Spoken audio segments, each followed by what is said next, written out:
I think Lyndon Johnson and his advisors have decided quietly to embark on an escalation of U.S. involvement.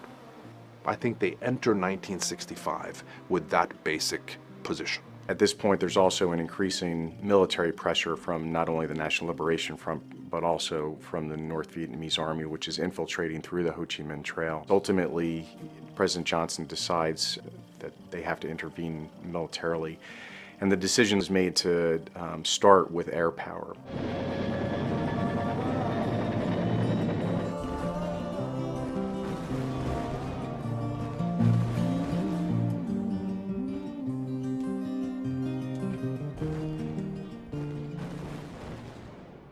One early morning in March of 1965, Dr. Quat called me on the phone, "Come to my place right away.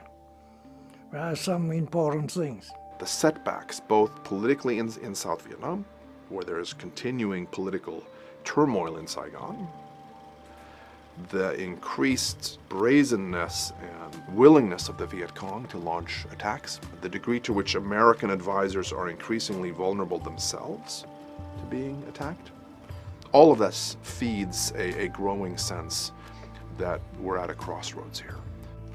And Dr. Quat said to me that there are 3 Marine battalions from the American landing in Da Nang. I was surprised.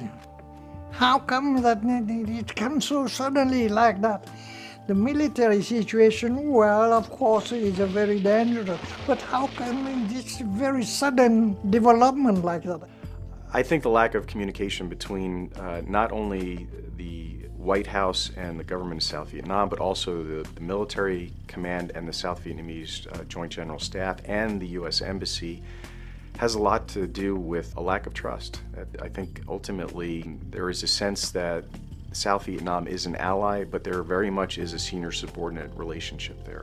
With regard to Operation Rolling Thunder, Johnson and the White House wanted to incrementally raise the bombing, so at some particular point, rational people would decide that they didn't want to prosecute the war in the South. The only problem is that they did not get to define rationality on the part of North Vietnam.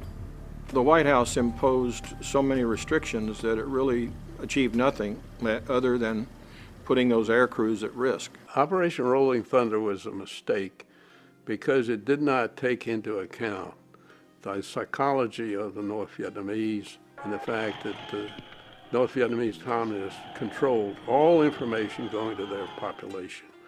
So they explained the bombing as an obvious attempt by the U.S. to take over control and act just as the French had acted many years before.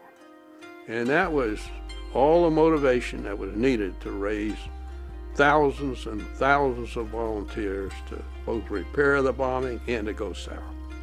There were dissenting voices in the American government, there's no question about it, and in Congress. The Vice President of the United States, Hubert Humphrey, says, "I don't think we can win this thing, and I don't think it's necessary for us to win it." First he started bombing the North, and then when it looked like South Vietnam was going to fall, regardless of his bombing, he began to send troops into South Vietnam.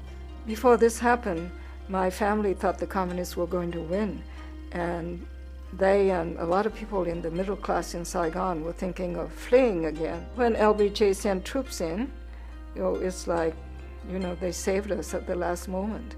The middle class in Saigon was very, very happy. I think it's worth saying that as Johnson fully Americanizes the struggle, he is determined to keep that as low visibility as he can.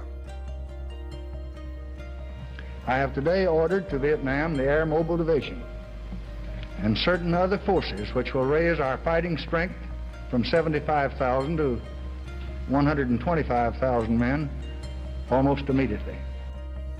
So he announces a large-scale escalation in a quiet way, if you will. He refuses the urgings of some advisors to call up the reserves, to put the nation fully on a war footing. He's not going to do it. My father told me, we're so lucky. We're such a small, poor country. We had nothing to offer the United States, and yet it's sending troops, giving us not only resources, but saving us with their own lives. We thought with the Americans coming in, there was no way the communists could win.